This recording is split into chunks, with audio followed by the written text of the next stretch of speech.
नमस्कार। तो आज की हमारी कहानी है तीन भाई और उनकी पसंद।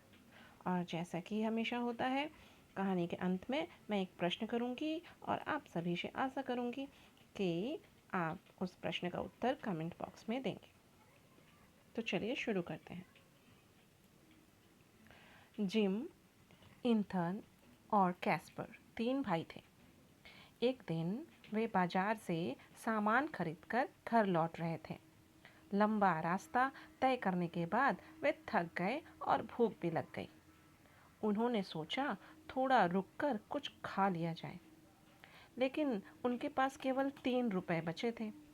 जिम बोला, चलो कुछ खरीद कर खा लेते हैं और बांट लेते हैं। पर समस्या यह थी कि तीनों की इच्छा अलग अलग थी। जिम ने कहा, मुझे तो कुछ मीठा खाने का मन है। ईथन बोला, मुझे तो कुछ स्वास्थ्यवर्धक चीज चाहिए।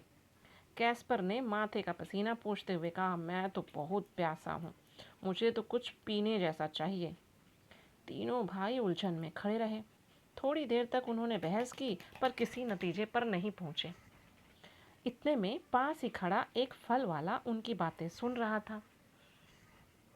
वह मुस्कुराते हुए उनके पास आया और बोला, बेटा, क्यों ना तुम अंगूर ले लो। वह आगे समझाने लगा, जिम, अंगूर स्वाभाविक रूप से मीठे होते हैं, तुम्हारी इच्छा पूरी हो जाएगी। ईथन, अंगूर स्वास्थ्यवर्धक और पोषक तत्वों से भरपूर हैं, यह तुम्हारे लिए भी उपयुक्त है। और कैस्पर, अंगूर रसीले और ताजगी देने वाले होते हैं, जिससे तुम्हारी प्यास भी मिट जाएगी।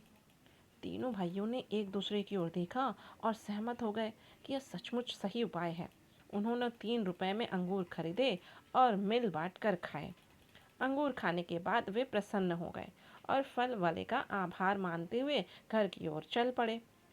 वे समझ गए कि समस्या का समाधान हमेशा अधिक धन से नहीं, बल्कि सरल और बुद्धिमान सोच से भी हो सकता है।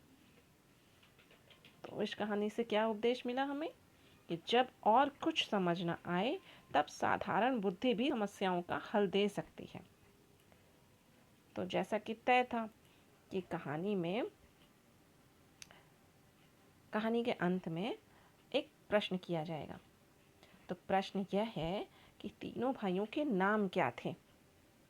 और अगर कहानी अच्छी लगी हो तो उत्तर के साथ साथ एक लाइक का बटन भी दबाएं और चैनल को सब्सक्राइब भी करें। इससे मुझे अन्य इस तरह की कहानियाँ प्रस्तुत करने में मदद मिलेगी। धन्यवाद।